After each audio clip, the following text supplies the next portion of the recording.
Hi YouTube! It's been a few days since I made a video. I have touched on a lot of things that have happened in my life. I am wearing a really cuddly sweater. It's super cuddly. Uh, and I've talked about being in psych wards. I've glossed over being hospitalized in the past and treatment centers. Um, it's not because I don't want to talk about it. I've also briefly touched on what it was like when I was manic, psychotic, depressed, etc. Because schizoaffective is a combination of schizophrenia and bipolar, and I like to tell people about how I have it because I feel like when people hear certain diagnoses, they get afraid and or don't really understand what they mean, and because they don't understand, sometimes they'll jump to certain conclusions. Not that everyone with schizoaffective is the same, but anyways. Um, so yeah, and I'm thinking because like I have my mood disorder support group tonight, but I just got invited to hang out with some friends instead on like a Friday, and I haven't done that in a really long time, mostly because I reserve Fridays for my like support group. But like the deeper I am in my recovery from my symptoms for schizoaffective, the more and more I am enjoying exploring myself outside of the diagnosis.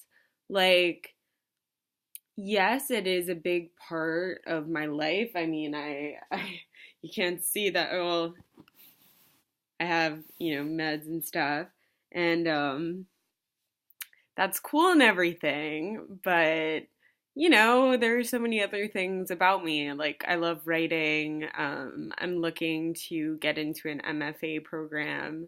Um, I like watching silly TV shows. When I say silly, I don't always mean like haha funny, but I mean like Riverdale. I mean, if you like Riverdale and take it fully seriously, I mean, that's cool. But yeah, anyways, the main problems I'm having are with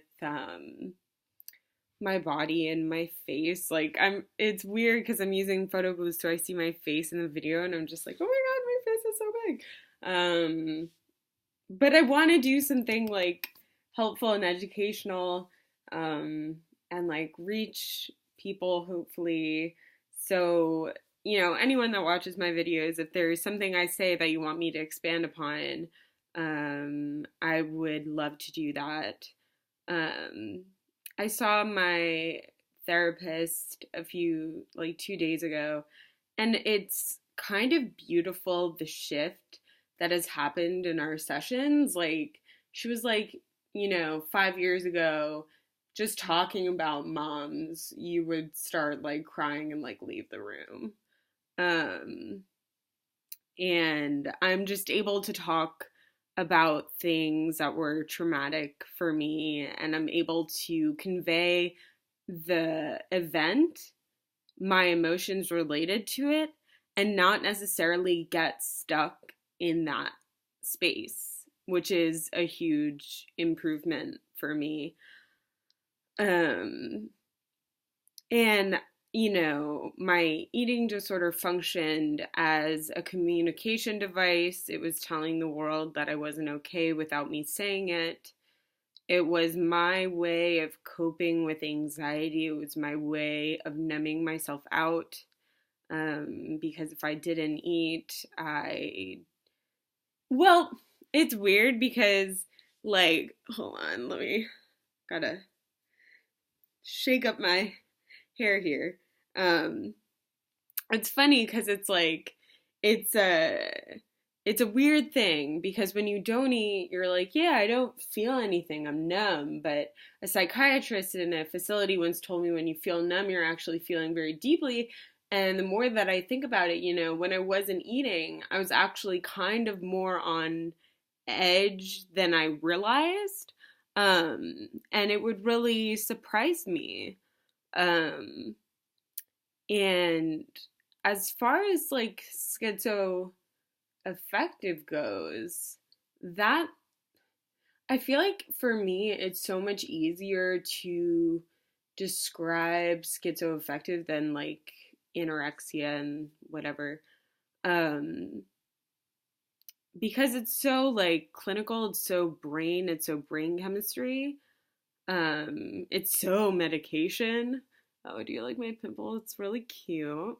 I named it Raffaello, and he's just chilling on my face, giving me some like free blush. Yeah. Um, I also carry a lot less shame around schizoaffective than I do around eating disorder related stuff. Um, but yeah, I mean, a lot happened to me over the course of those 4 months in the psych ward. I actually was placed in the geriatric unit because somebody tried to have sex with me. And an old man turned to me and told me he was Fidel Castro. Um, some of the mental health workers and nurses bought me clothing because I was there for so long. I actually also went through an abortion there. They didn't enact the procedure, but I had taken the abortion pill before I ended up in the psych ward. Um, it was a very crazy, chaotic time in my life. Like, just thinking about the stuff that happened really freaks me out, kind of. So, there's that. But I am comfortable talking about it. And the thing is, like, psych wards are more about medication to me than anything else. And residential treatment centers are more about rehabilitating yourself. And the other treatment I've been in is called IOP, intensive outpatient. That was the one that I forgot the name of. So I'm just gonna keep this short and I'll make a new video soon.